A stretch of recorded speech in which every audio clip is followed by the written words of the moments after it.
विचार करा 2026 मध्ये भारतात एक असं संकट उभं राहिलं ज्याची सुरुवात आपल्या देशापासून हजारो मैल दूर झाली होती.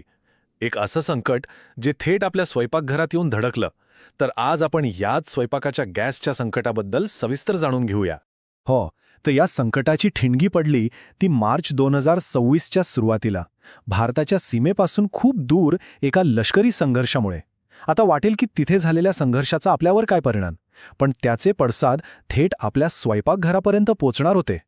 आणि किती घरांवर, तर तब्बल 33 कोटी.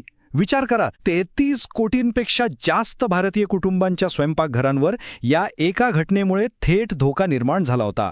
ही संख्या इतकी मोठी आहे की या संकटाची तीव्रता आपल्या लक्षात येते. त्यामुळे एक मोठा प्रश्न उभा राहतो की फक्त एक सागरी मार्ग बंद झाला तर त्याने संपूर्ण देशात एवढं मोठं ऊर्जा संकट कसं काय निर्माण झालं. चला आपण याच प्रश्नाचं उत्तर शोधूया.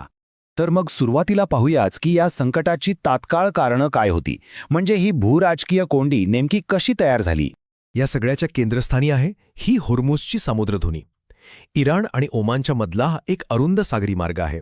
पण याचं महत्त्व प्रचंड आहे, कारण जगातील जवळपास 20% पेट्रोलियम आणि आपल्यासाठी सर्वात महत्त्वाचं म्हणजे भारताची बहुतांश LPGची आयात याच मार्गाने होते. आता बघा गोष्टी किती झपाट्याने घडल्या. मार्चच्या पहिल्याच आठवड्यात इराणवर लष्करी हल्ले झाले. प्रत्युत्तर म्हणून तेहरानने ही सामुद्रधुनी व्यावसायिक जहाजांसाठी बंद करून टाकली. आणि याचा परिणाम काय झाला, तर सागरी विम्याचे दर तब्बल 1000% वाढले. आणि बघता बघता भारतात येणारा LPGचा साप्ताहिक पुरवठा थेट 30% खाली आला. पण ही गोष्ट फक्त एका सागरी मार्गापुरती मर्यादित नव्हती. या संकटाची मुळं खूप खोलवर होती आणि गंमत म्हणजे ती एका मोठ्या यशातच दडलेली होती. पाहूया कसं. हे यश होतं प्रधानमंत्री उज्ज्वला योजनेचं. या योजनेमुळे 10.33 कोटी म्हणजे 10 कोटींहून अधिक गरीब कुटुंबांपर्यंत स्वच्छ स्वयंपाकाचं इंधन म्हणजेच LPG पोहोचलं. हे खरंच एक मोठं सामाजिक यश होतं, यात काहीच शंका नाही. पण या यशासोबतच एक छुपी जोखीमही वाढली, ती म्हणजे आयातीवरचं अवलंबित्व. आज परिस्थिती अशी आहे की भारताची LPGची सुमारे 65% गरज ही आयातीमधून पूर्ण होते आणि फक्त 35% उत्पादन देशात होतं. आणि यामुळेच काही संरचनात्मक त्रुटी उघड्या पडल्या. पहिली, 90% जास्त LPG आपण एकाच प्रदेशातून आयात करतो. दुसरी, हा सगळा माल एकाच सागरी मार्गाने येतो. तिसरी, आपली मागणी जशी वाढली तशा पुरवठ्याच्या पायाभूत सुविधा वाढल्या नाहीत. आणि चौथी, सर्वात धोकादायक गोष्ट म्हणजे आपला राखीव साठा खूपच कमी होता. हा फरक किती गंभीर होता हे इथे स्पष्ट दिसतं. बघा, आपल्याकडे कच्च्या तेलाचा म्हणजे क्रूड ऑइलचा साधारणपणे 60 दिवसांची गरज भागेल इतका राखीव साठा आहे. पण या उलट LPGचा साठा तो फक्त 5 दिवसांपुरता होता. हा फरक खूप मोठा आहे. आता या सगळ्यांचा परिणाम थेट सामान्य माणसाच्या आयुष्यावर आणि छोट्या मोठ्या व्यवसायांवर कसा झाला ते बघूया. संकटाचा पहिला आणि थेट फटका बसला तो म्हणजे दरवाढ. घरगुती वापराचा सिलेंडर थेट 60 रुपयांनी महागला, तर व्यावसायिक सिलेंडरच्या किमतीत तब्बल 115 रुपयांची वाढ झाली. याचा परिणाम म्हणजे सामान्य कुटुंबांपासून ते छोट्या व्यावसायिकांपर्यंत सगळ्यांचं बजेट कोलमडलं.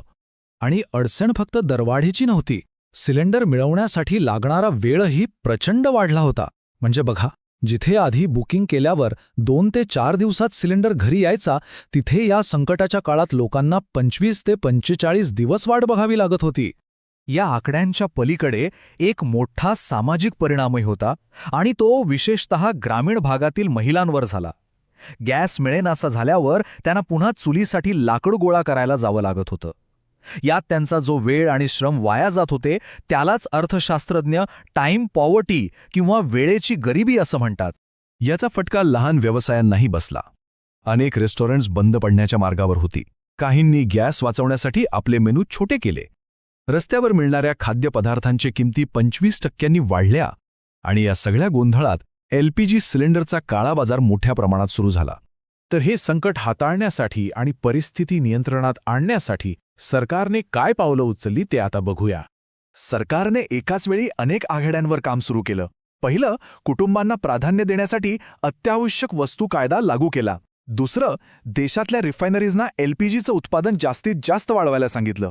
तिसरं, अमेरिकेसारख्या नवीन पुरवठादारांकडून तातडीने गॅस खरेदी करायला सुरुवात केली. आणि चौथं, साठेबाजी रोखण्यासाठी 2 बुकिंगमध्ये किमान 25 दिवसांचं अंतर ठेवणं बंधनकारक केलं. शिवाय काळाबाजार करणाऱ्यांवर 3000पेक्षा जास्त छापे टाकले. आणि या सगळ्या उपायांचा एक चांगला परिणाम लगेच दिसून आला. देशांतर्गत LPG उत्पादनात तब्बल 28% वाढ झाली. ठीक आहे, तात्पुरतं संकट तर टळलं. पण भविष्यात असं पुन्हा होऊ नये यासाठी आता दीर्घकालीन उपायांवर लक्ष केंद्रित करण्याची गरज निर्माण झाली आहे. मग यातून आपण काय शिकलो? तर काही प्रमुख क्षेत्रांमध्ये गुंतवणूक करणं गरजेचे आहे. पहिलं, फक्त पर्शियन आखातावर अवलंबून न राहता आयातीसाठी नवीन देश शोधायला हवेत. दुसरं, आपला राखीव LPG साठा लक्षणीयरित्या वाढवायला हवा. तिसरं, देशांतर्गत पुरवठा साखळी विशेषतः ईशान्य भारतासारख्या भागात आणखी मजबूत करायला हवी. आणि चौथं, पायाभूत सुविधांवर खर्च आणि ग्राहकांना परवडणाऱ्या किमती यात योग्य संतुलन साधावं लागेल. उज्ज्वला योजनेद्वारे 10 कोटींहून अधिक कुटुंबांना स्वच्छ इंधन देऊन भारताने एक सामाजिक क्रांती नक्कीच केली आहे. पण आता खरा प्रश्न हा आहे की या क्रांतीला टिकवण्यासाठी आणि भविष्यातील अशा संकटांपासून वाचवण्यासाठी तितकीच मजबूत पायाभूत सुविधा आपण उभी करू शकू का, याचं उत्तर भविष्यातच मिळेल.